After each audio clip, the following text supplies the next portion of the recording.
I ask you to please put your camera down.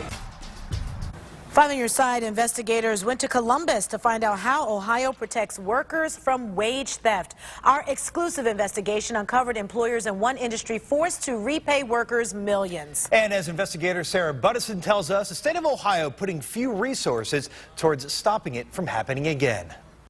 I'll turn that off. You can hear the seatbelt. We were looking for this man. David Williamson oversees Ohio's wage and hour investigators. He said, just be patient. He'll come and talk to you as far as what you need to do. So we wanted to question Williamson about our investigation, which revealed some Ohio restaurants have something in common besides good food. Many have been in trouble for wage theft. But this is what happened next. I ask you to please put your camera down. I don't know why it's so easy. It shouldn't be. Renee Castillo sued her former employer for wage theft and won. I knew there was an issue.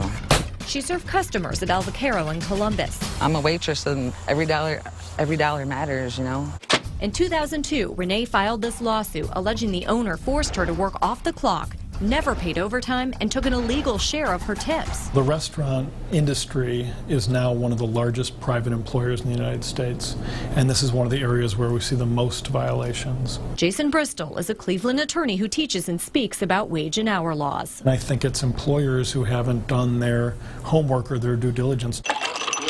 We discovered the U.S. Department of Labor investigated more than 6,000 restaurant cases last year and determined they owed employees close to $35 million.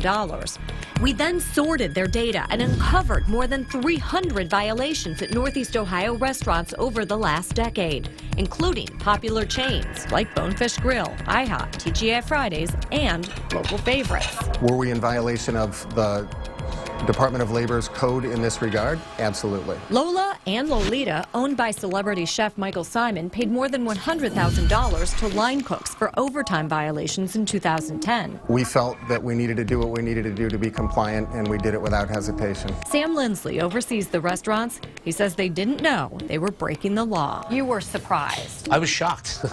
I was shocked. Brendan Ring had the same reaction when investigators showed up at Nighttown in Cleveland Heights last year. So you were breaking the law?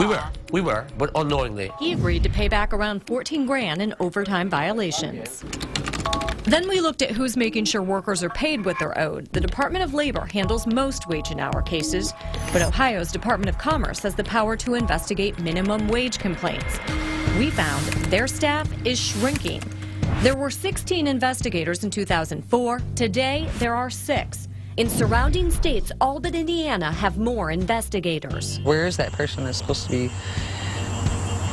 making these laws stand? We'd like to talk to David Williamson. We wanted to ask why Ohio has so few investigators. Williamson pulled up just after we arrived at his Columbus office. But after promising to talk, I'm in charge of communications here. Please put your camera down. Communications Director Matt Mullins showed up instead. We were just told that Mr. Williamson would be talking to us. That's not true. We've answered all your questions. Yeah, I'm sorry, that's all we're going to do. There's got to be somebody that gets paid so these things don't happen. Renee says workers like her need more help. We shouldn't have to accept them not paying us right.